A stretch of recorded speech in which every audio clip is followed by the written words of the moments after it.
Good evening, my friends. Finally, we have some good news regarding President Trump's social media platform, Truth Social. With them being able to successfully transfer their website and mobile application over to Rumble's cloud infrastructure, they have effectively guaranteed themselves not to be taken down by the left-leaning big tech oligarchs in the future. But now that we have a platform that honors free speech, we the users must fulfill our responsibility. We must fulfill our side of the bargain. We must sow the seeds of civility, rational discourse, truth, love, traditional values, and morality. We must present the world with new paradigms that are rooted in traditional values. Let me give you an example of what I mean. Have you heard of Yuval Noah Harari?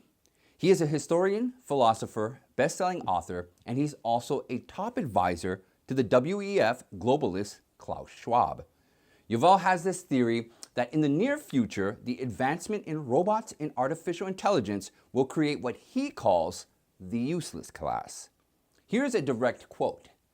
By 2050, a new class of people might emerge, the useless class. People who are not just unemployed, but unemployable.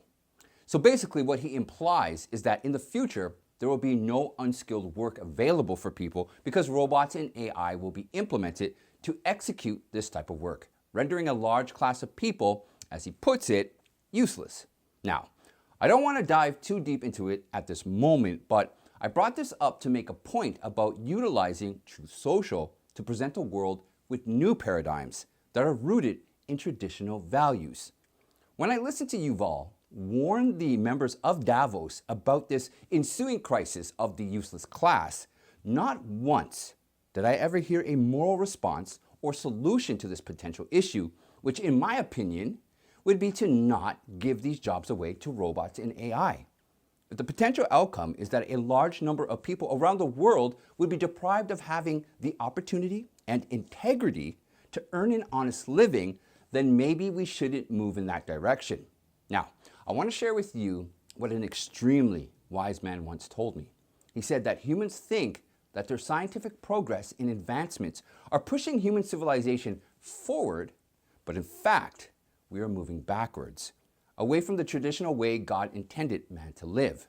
And this is why we must recognize the importance and the opportunity this free speech platform represents and cultivate it to inspire conversations in a direction that is rooted in moral tradition.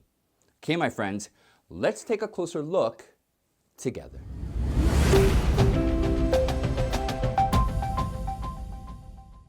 While Elon Musk is betting high on ensuring free speech through purchasing Twitter, former President Donald Trump's most awaited social media platform is also taking over the internet by storm.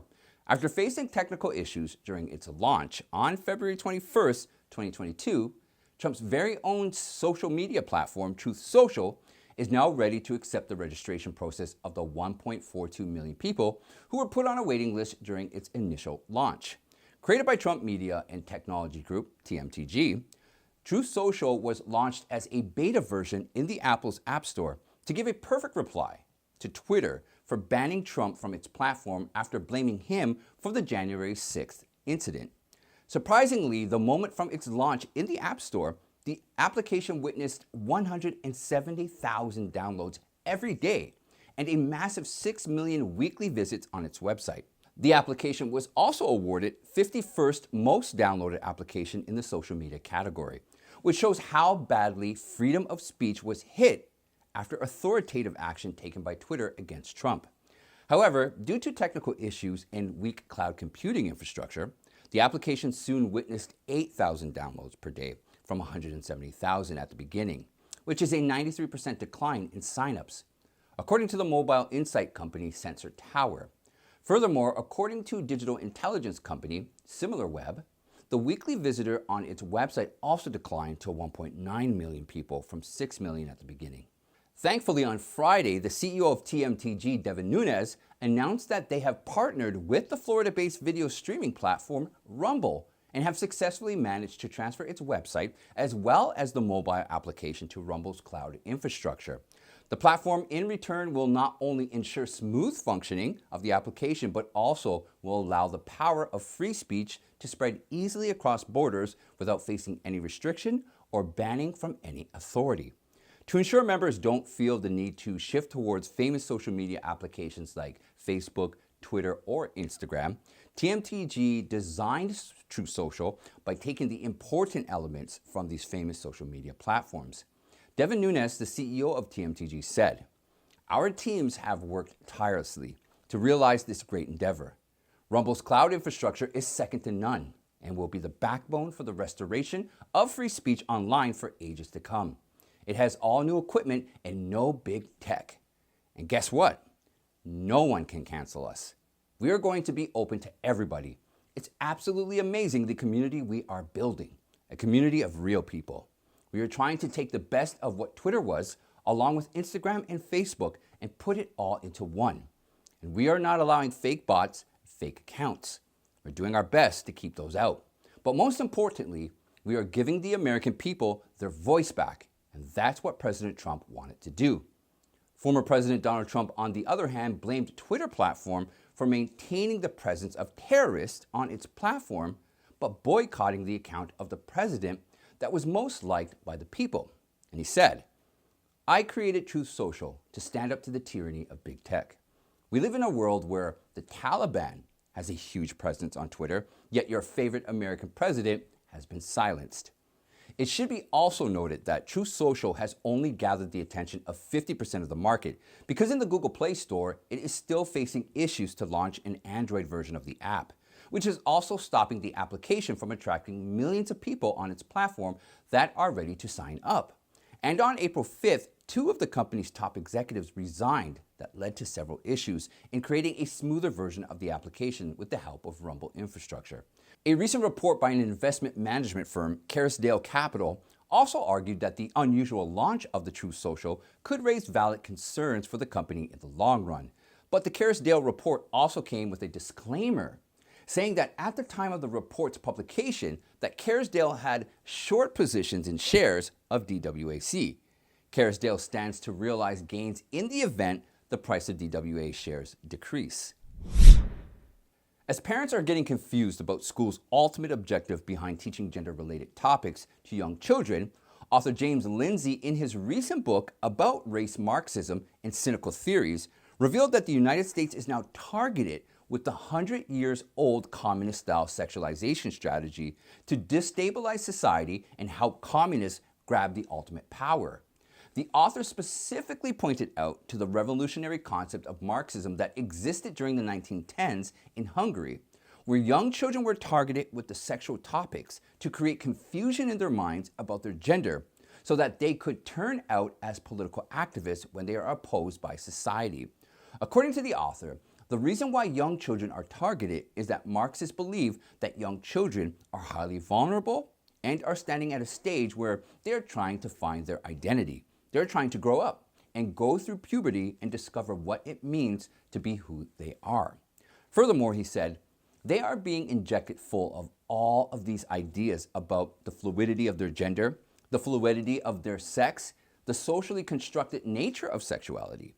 So the purpose is actually to weaken and destabilize in the short term so that power can be seized. And then it will be up to whoever's in charge to decide what they think is acceptable and not acceptable afterward. Meanwhile, they, the activists, hide behind saying that this is actually about protecting LGBT people who are also being victimized. Surprisingly, all these circumstances happening at the school level is now forcing parents to have conversations about sexual topics with their children at a very young age.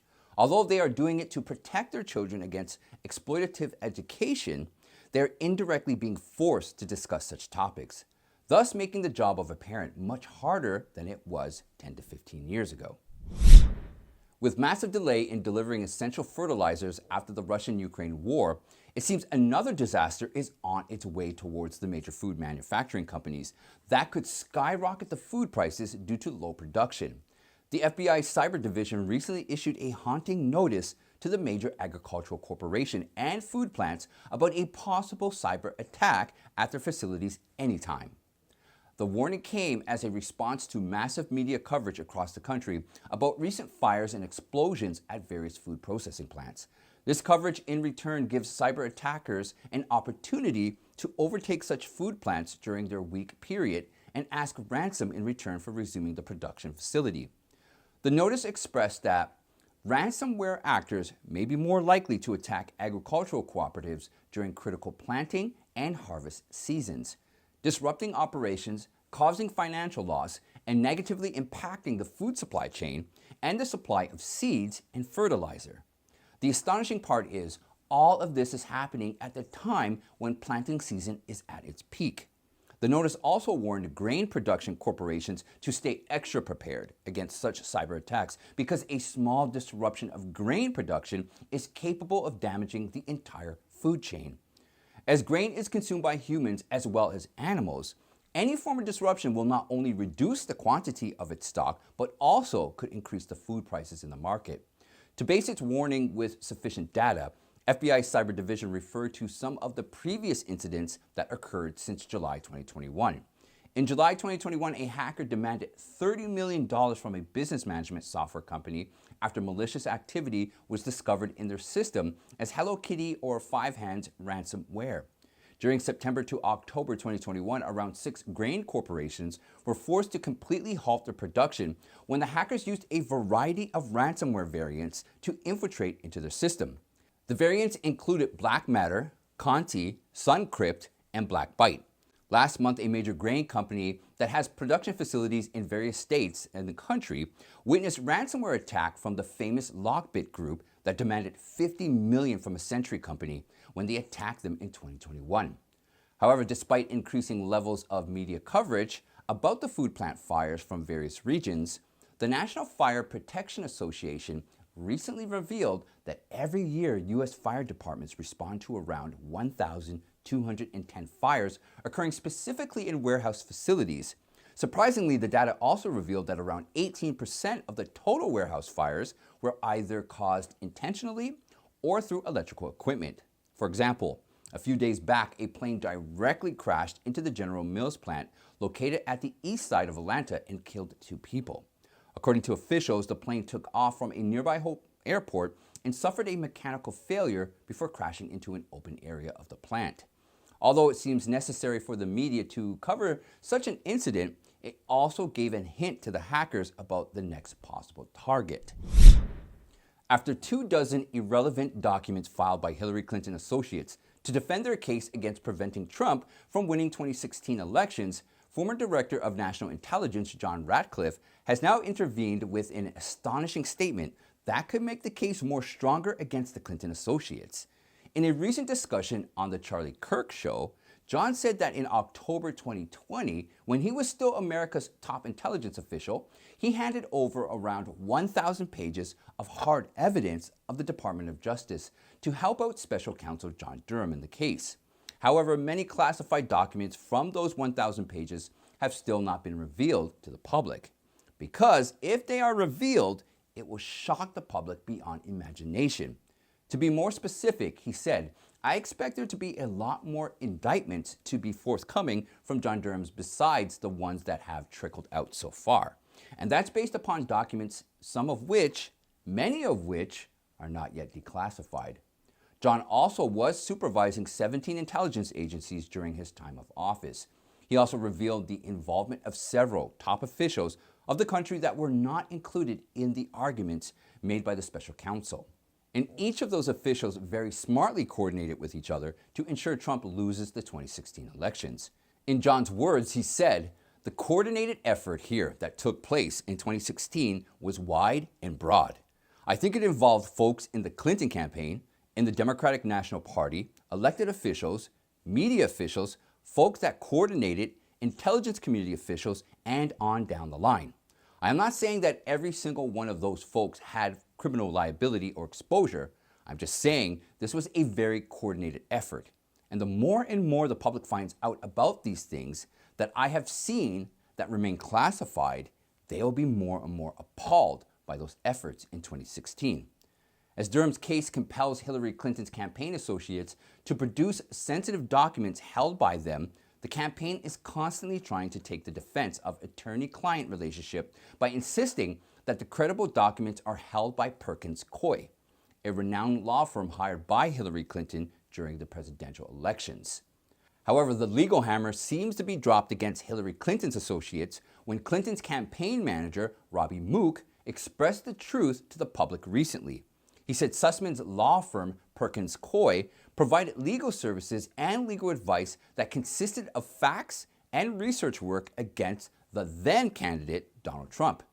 At the end of the interview, John Ratcliffe, while defending baseless allegations against Trump's connection with the Russian Alpha Bank, said, "There are folks that had access to classified information that did not have the clearances to see that and saw it in places that were not secure." That's it for today, my friends. Don't forget, please like and share, and most importantly, join our members site and support the mission to deliver truthful information. I'd rather depend on the generosity of you, people I can trust, than ever be dependent on YouTube again. I'd like to thank you all for spending time with me, and I'll see you next time.